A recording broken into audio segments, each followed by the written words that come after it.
Bom dia, irmãos. Paz seja convosco. Continuando nosso estudo na Palavra de Deus, agora nesse capítulo 5 da carta aos Hebreus, essa carta profunda de Hebreus, onde vai falar muito, agora nesse capítulo, sobre Jesus como mediador entre Deus e os homens e muito mais assim, a identificação de Jesus com a humanidade no processo de encarnação. O modo como, através da encarnação, Jesus não apenas toma sobre si o pecado da humanidade, mas se identifica com ela. A carta aos Hebreus vai dizer isso. Nesse capítulo, e vai fazer alguns apontamentos também sobre o sacerdócio de Melquisedeque, sem aprofundar o tema ainda nesse capítulo. Mas para frente vai fazer isso. Versículo 1 a 4, resumidamente. Porque todo sumo sacerdote, sendo tomado entre os homens, é constituído nas coisas concernentes a Deus, a favor dos homens, e é capaz de condoer-se dos que erram, pois também ele mesmo está rodeado de fraquezas. Ninguém, pois, toma esta honra para si mesmo, senão quando chamado por Deus, como aconteceu com Arão. Todo sumo sacerdote é colocado como todo sumo sacerdote é tomado dentre os homens em relação às coisas referidas a Deus, ou às coisas concernentes a Deus. O sacerdote é separado entre os homens com grande honra e grande responsabilidade para ministrar contra as coisas referentes a Deus. Então, o ofício sacerdote não é qualquer atividade humana, não é como se fosse uma profissão, não é como se fosse um ofício como qualquer outro. É colocado com relação às coisas referentes a Deus, concernentes a Deus. Envolve honra, e grande responsabilidade. As coisas concernentes a Deus. Grande honra e grande responsabilidade. Nós vemos lá no Antigo Testamento o triste episódio de Nadab e Abiú, por exemplo, que ofereceram fogo estranho e foram julgados imediatamente por Deus. Foram queimados. Houve um fogo, esse sim verdadeiro, não o fogo estranho, um fogo bem conhecido, que era o fogo de Deus, e fulminou aqueles dois sacerdotes ali durante o ofício. Um juízo tremendo. Então é algo assim, o sacerdócio, que envolve, de fato, grande honra e grande responsabilidade. Não é diferente de hoje em dia. Embora a extensão da misericórdia de Deus, a longanimidade de Deus, pareça dar a entender que não há retribuição para pessoas que ministram mal, para pessoas que são mercenários, para picaretas da fé de tudo quanto é tipo. O fato da longanimidade de Deus, o estendido da misericórdia de Deus, não trazer uma punição imediata, dá a falsa impressão de que não haverá um fogo consumidor também para as pessoas, como se deu com Nadab e Abiú.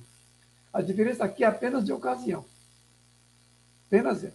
Porque o juízo de Deus espera por essas pessoas, porque a dignidade do sacerdócio é a mesma do pastor, é a mesma do missionário, é a mesma daqueles que hoje em dia estão também à frente de uma igreja, cuidando das coisas concernentes a Deus hoje em dia. Eu diria até que o juízo é ainda mais severo, o juízo. Embora a misericórdia seja maior, o juízo também é maior para essas pessoas. Nós não devemos nos enganar com a paciência e a misericórdia de Deus, enquanto aparentemente nada acontece com as pessoas e aparentemente não há retribuição para esses erros que nós vemos aí e que tanto escândalo causa para a igreja. Porque a escolha das pessoas é uma escolha de Deus. Ninguém pode tomar para si mesmo essa honra. Me lembro que uma vez, em uma roda de conversa, uma pessoa estava dizendo assim, qualquer pessoa podia ser pastor, era só estudar um pouquinho, conhecer a Bíblia um pouco e já ser pastor.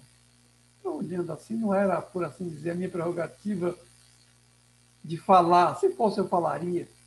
Mas naquele contexto não era minha prerrogativa. Não falaria para esse jovem. O que você acha que é ser pastor? O que você acha que é estar à frente da obra de Deus? Você acha que é como ser gerente de uma empresa? Porque o gerente de uma empresa pode ser adulto e gerente de uma empresa. Um empresário bem-sucedido pode ser adulto, pode ser gay, pode ser o que for. E ainda assim está à frente da empresa. As coisas concernentes a Deus não são desse molde. Envolve a vida pessoal. Porque o que se é na casa de Deus se é com a vida inteira, e não apenas com a mente, com o cérebro, com habilidades meramente humanas. Esse é o erro de sempre. Pessoas sendo colocadas na frente da obra de Deus por questões, muitas vezes, assim, de intermediações humanas, não a vontade de Deus. Isso A seu tempo será julgado por Deus. A seu tempo haverá juízo sobre tudo isso. Porque tudo o sumo sacerdote é escolhido por Deus. Aqui ele está introduzindo, na verdade, o assunto, referindo ao sacerdócio lá do Testamento, para depois chegar em Jesus, que é o sumo sacerdote. Vai dizer algo parecido com relação a isso. O sumo sacerdote ele não é escolhido por si mesmo. Ele não se autonomeia, ele é nomeado por Deus. E aqui diz que ele é capaz de condoer-se dos que erram, porque ele mesmo está rodeado de fraqueza. Isso falando dos sacerdotes segundo a ordem de Arão. Porque há uma identificação aqui. Obviamente que eu sou capaz de me conviver com as pessoas que são fracas, porque eu mesmo sou fraco. Então, o autor aos Hebreus aqui está dizendo isso, que o sacerdote, em primeiro lugar, é escolhido por Deus, ele não se escolhe a si mesmo, e segundo, por uma questão de identificação, ele é capaz de se condoer dos que erram. E aí nós temos que ler sobre os ofícios do sumo sacerdote e ver que ele não apenas oferece sacrifícios por si mesmo pelo povo, mas também exercia uma função assim, didática, de ensino, parecendo com o pastoreio hoje em dia. Então é nesse sentido que o autor dos Hebreus está escrevendo aqui. Mas aí ele vai fazer a ponte com Jesus. Começa versículo 5 a 6, resumidamente. Assim também, ou seja, da mesma maneira, também Cristo a si mesmo não se glorificou para se tornar sumo sacerdote, mas o glorificou aquele que disse, tu és meu filho e hoje te gerei. E tu és sacerdote para sempre, segundo a ordem de Melquisedeque. Essas duas coisas que Deus falou aqui, esse aqui na verdade foi o que eu coloquei. Não está no texto, mas eu resumi aqui a passagem. Não está nessa ordem aqui, está resumido.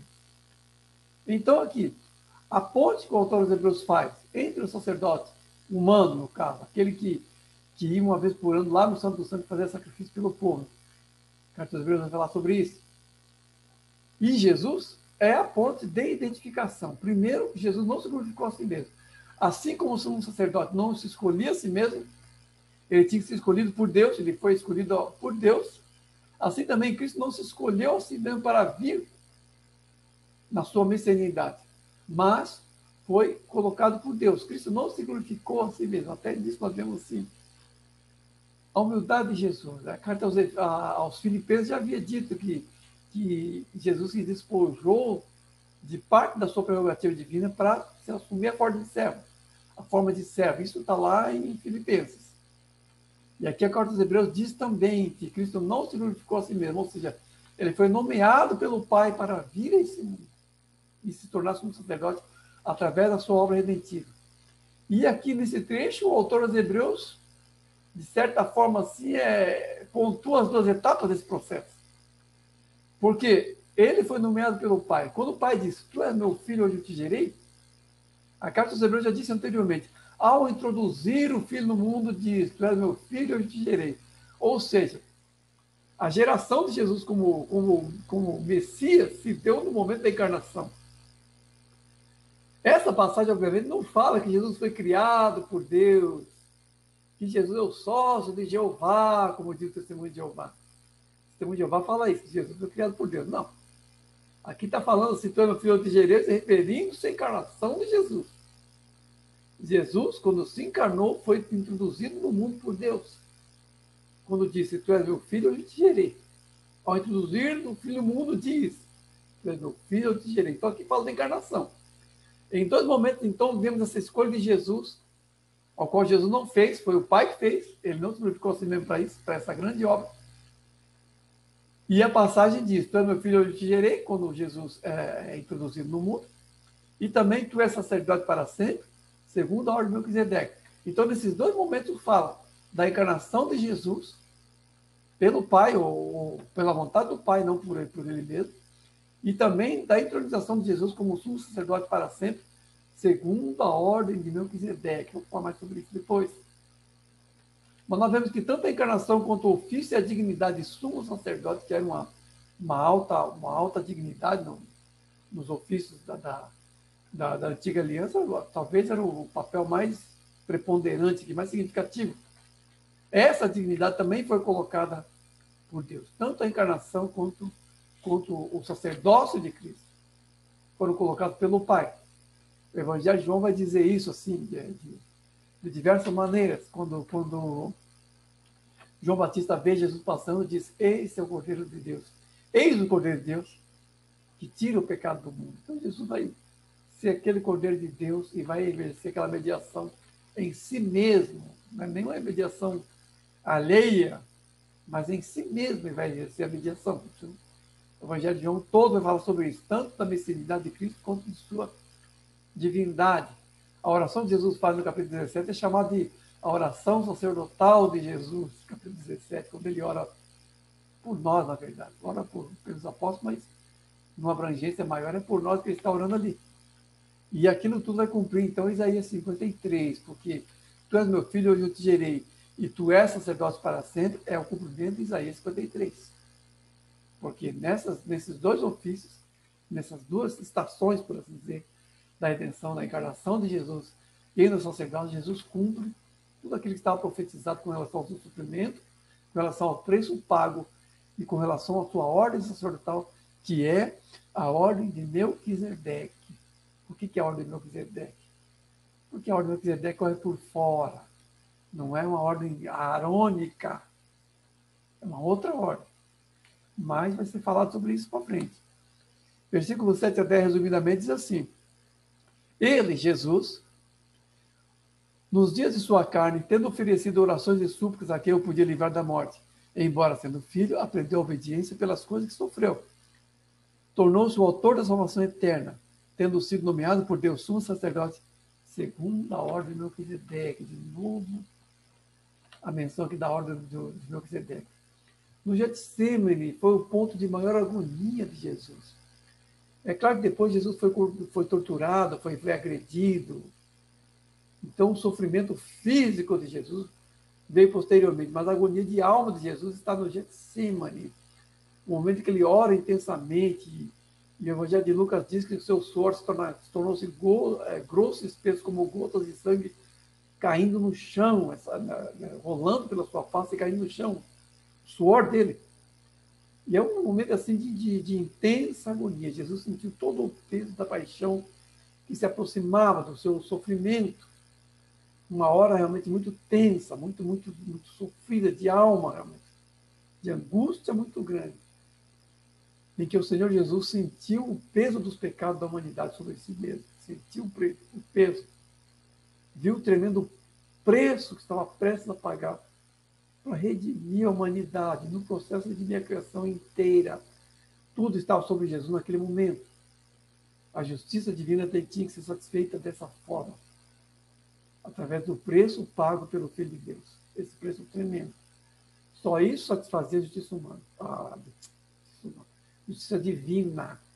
A justiça divina teria que ser paga por um sacrifício. E a única pessoa capaz de pagar definitivamente o preço seria o Filho de Deus. Ninguém mais. Ninguém mais. E o Getsemane é justamente esse momento em que há uma grande angústia na alma de Jesus por esse preço que vai pagar, a ponto dele orar para o Pai que, se fosse possível, aquele cara fosse afastado. Mas ele sabia que tinha que pagar o preço, então, de certa forma, ele se resigna e diz: olha, faça a tua vontade, não a minha. E nessa agonia, então, Jesus foi obediente até o fim.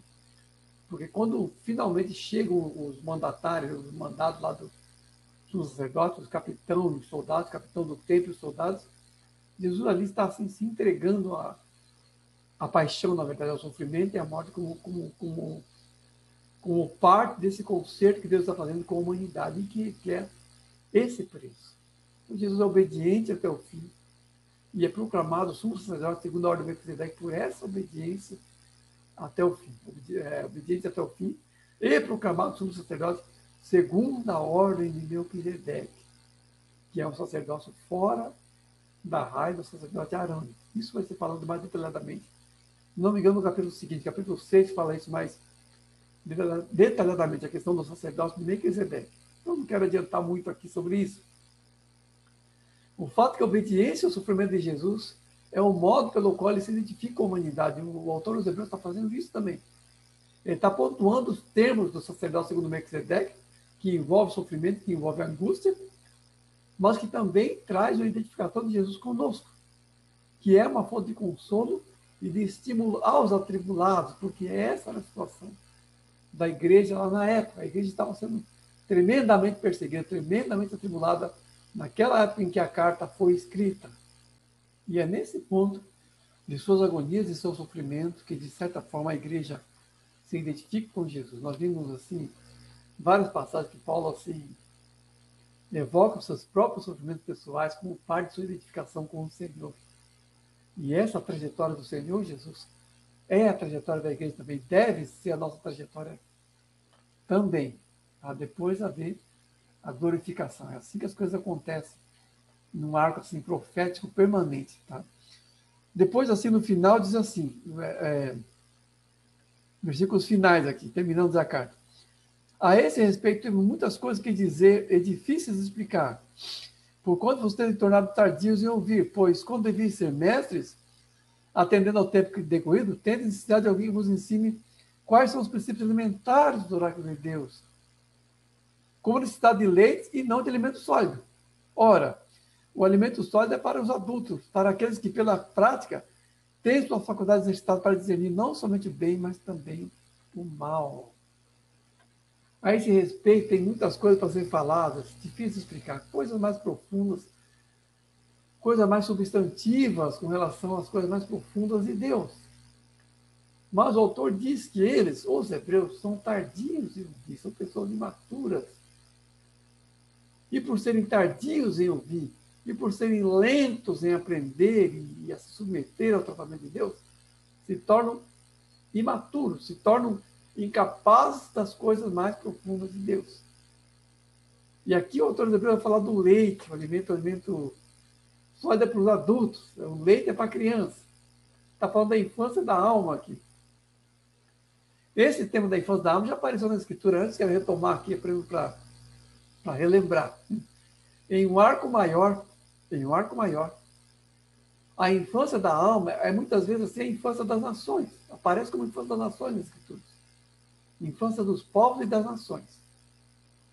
Em relação aos povos pagãos, Paulo diz, quando éramos crianças, éramos levados a ídolos mudos.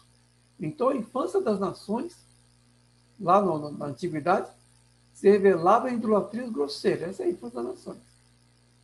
E depois, na outra passagem, Paulo fala, quando éramos crianças, éramos levados pelos rudimentos da lei, eram conduzidos como crianças, pegas pela mão.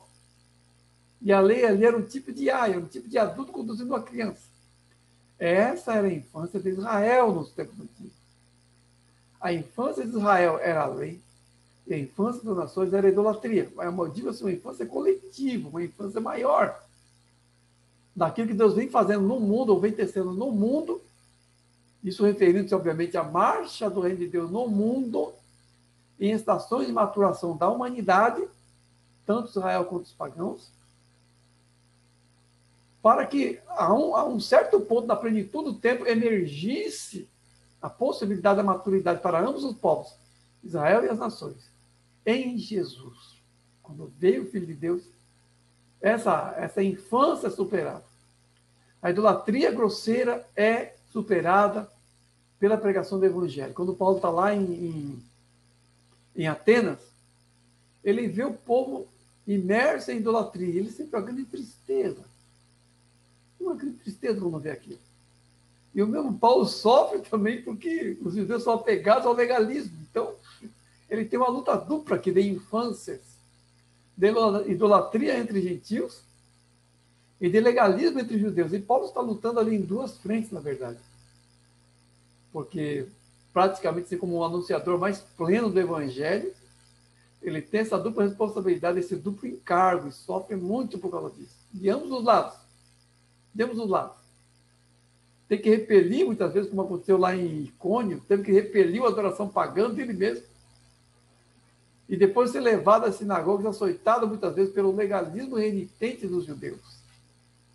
Por causa ainda de um apego a umas normas que pelo Evangelho são superadas. Então a infância das nações, a infância dos povos se dá assim, tanto em relação a Israel quanto em relação aos povos pagãos, a infância das nações. Aqui, no caso da carta aos Hebreus, fala em duas instâncias muito definidas. Ele fala de uma maneira mais ampla, porque Sendo a carta aos Hebreus, obviamente, que a infância é o apego à lei, que os judeus ainda se apegavam à lei, muitas vezes, ordenanças e legalismos diversos. E depois vai falar da imaturidade no nível pessoal, daquilo que as pessoas deveriam se tornar maduras pelas possibilidades que já haviam no reino de Deus. Coisas que deveriam ser esperadas a nível de entendimento pessoal das coisas de Deus. Porque todo legalismo é uma forma de infância. Todo legalismo é uma infância de consciência. Todo legalismo. Todo. As pessoas, muitas vezes, as pessoas se enganam. Acham justamente que o legalismo é uma forma de espiritualidade. Não. As pessoas que são legalistas acham que o legalismo é uma forma de espiritualidade. Não. O espiritualismo é uma forma de infância. Porque a pessoa que é formada no Evangelho, que é madura no Evangelho, ela não precisa de andadores, de regrinhas, de preceitos disso, de preceito daquilo. Porque em si mesma ela já é madura na palavra do Senhor. Em si mesma. Ela não precisa de escoras pelo lado de fora. Por aquilo que ela já tem amadurecido pelo lado de dentro. Pelo caminho que o Evangelho já fez dentro de si. Isso é falado, por exemplo, na carta aos Coríntios. É falado, inclusive, daquela maneira mais pessoal, não apenas referindo-se ao legalismo dos judeus, que é muito tratado aqui na carta aos Romanos, por exemplo, fala que o fraco, né, come legumes, ele ainda acha que não pode comer aquelas coisas, fraco de consciência. Aí Paulo fala que as pessoas que são maduras têm que suportar as pessoas que ainda têm regrinha. Então, sempre no termo da imaturidade vai aparecer dessa maneira. A imaturidade como legalismo. Mas na carta aos Coríntios, há um outro termo também de imaturidade, que é a questão das coisas que ainda não se encarnam do Evangelho. Eu diria assim que esse é o termo principal que encabeça as outras coisas, as outras formas de imaturidade. Porque em 1 Coríntios 3, nós já lemos essa passagem, já comentei várias vezes, em outros pontos das Escrituras, em que Paulo diz aos Coríntios: não pude falar como a espirituais, mas a criancinhas em Cristo. Leite vos dei a beber, não vos dei alimentação sólida, porque não podia suportar. E nem agora você não pode suportar. Porque havendo rixas e ciúme entre vós, não é ainda porque sois carnais e andais segundo os homens? Então, nesse texto de 1 Coríntios 13, Paulo diz que os ressentimentos, as queixas, as murmurações, as divisões, aquelas coisas que se manifestavam na igreja corintiana, eram sintomas de imaturidade que os desabilitava para uma palavra mais profunda do Senhor. Então, nós vemos assim que a infância, ou o leite, essa questão toda que está falando aqui, é uma questão de consciência pessoal e do modo como já andamos diante do Senhor. Porque a imaturidade se revela tanto em legalismos de diversos tipos, não apenas o legalismo judaico, mas também o legalismo atual de não pode isso, não pode aquilo, um monte de coisa, quanto em questões assim, de comportamento pessoal, de ressentimentos, de ciúme, de rixa. Todas essas coisas são expressões de imaturidade. E todas essas coisas, de uma maneira ou de outra, nos desabilitam as coisas profundas de Deus. Porque são sintomas de infância, de entendimento. Não é a cultura do intelecto, não é a teologia, não é o grau de informação que nos torna maduros de entendimento. Mas aquilo que encarnamos do Evangelho. Isso nos torna maduros para as coisas profundas de Deus. Porque a carta dos Hebreus está dizendo aqui do desenvolvimento da palavra da justiça dentro da pessoa. Ele não está falando tanto da palavra da justiça como norma que deve ser compreendida, estudada e apreendida, como num seminário, como na escola rabínica, como era lá no caso dos judeus. Mas trata da relação com Deus, da relação pessoal com Deus, e até que ponto já se amadureceu nessa trajetória. Porque isso, e somente isso, é verdadeira santificação, como já vimos lá na carta aos Gálatas. Os frutos do Espírito são o verdadeiro objeto de santificação e de maturidade, e de desenvolvimento da consciência. O quanto somos maduros no amor de Deus é o quanto somos maduros de consciência. Esse é o padrão, isso é que a carta de Deus vai dizer. Revelação e entendimento dependem não de revelações imediatas, muitas vezes de profecias, de coisas que Deus mostra, mas do quanto a revelação do Evangelho já pode ter ninho em nossos corações, já pode abrigar perfeitamente em nossos corações, a ponto de ter se instalado dentro de nós como princípio, não mais como regra externa, mas como princípio. Esse desenvolvimento da palavra da justiça em nós é que é a verdadeira maturidade. E é o que nos habilita para as coisas profundas de Deus. Há várias promessas sobre isso de diversas maneiras. Lá no Antigo Testamento, já no Testamento ainda, Jeremias já disse: invoca-me e eu te responderei, te mostrarei coisas grandes e profundas que não sabes. Está lá em Jeremias, uma promessa. Invoca-me e eu te responderei. Te mostrarei coisas grandes e profundas que não sabes. E também na carta aos Colossenses diz que em Jesus estão escondidos todos os tesouros da sabedoria e do conhecimento. Em Jesus. Mas nós temos que ser aptos para isso. Aqui a queixa do autor aos Hebreus é que essas pessoas a que ele dirige a carta não eram aptos para coisas profundas de Deus. Não é que não eram aptos para a teologia, não é que eles não eram aptos para a soteriologia de Hebreus. Eles não eram aptos para entender profundamente as implicações de tudo que está sendo falado aqui. E nós também podemos ser inaptos por um mesmo motivo, por santificação deficiente. Então, se nós realmente queremos crescer em entendimento, temos que ler a palavra da justiça, ler a Bíblia, ler a palavra de Deus, porque como nós vamos amadurecer em coisas que nós não exercitamos. Então, ser experiente na palavra da justiça, ser experiente no desenvolvimento da consciência, segundo a santificação do Espírito, e também pelo conhecimento da palavra de Deus e sua meditação, com oração, com jejum, com crescimento pessoal diante do Senhor. Isso se dá na própria trajetória do Evangelho, não de nenhuma outra maneira. Então, que nós saibamos, então, nos consagrar, né, nos entregar realmente ao Evangelho, a ponto de ser mudado por ele, a ponto de que realmente esse Evangelho amadureça em nós como princípio de vida, e assim tomamos de posse do entendimento mais profundo, não sejamos como meninos agitados de um lado para o outro, como diz Efésios, nós possamos ser, assim, realmente pessoas maduras no Senhor, que possam ser capazes de conduzir outros, de ser verdadeira sal e verdadeira luz para esse mundo, em todo o nosso proceder maduro no Senhor. Amém? Deus abençoe.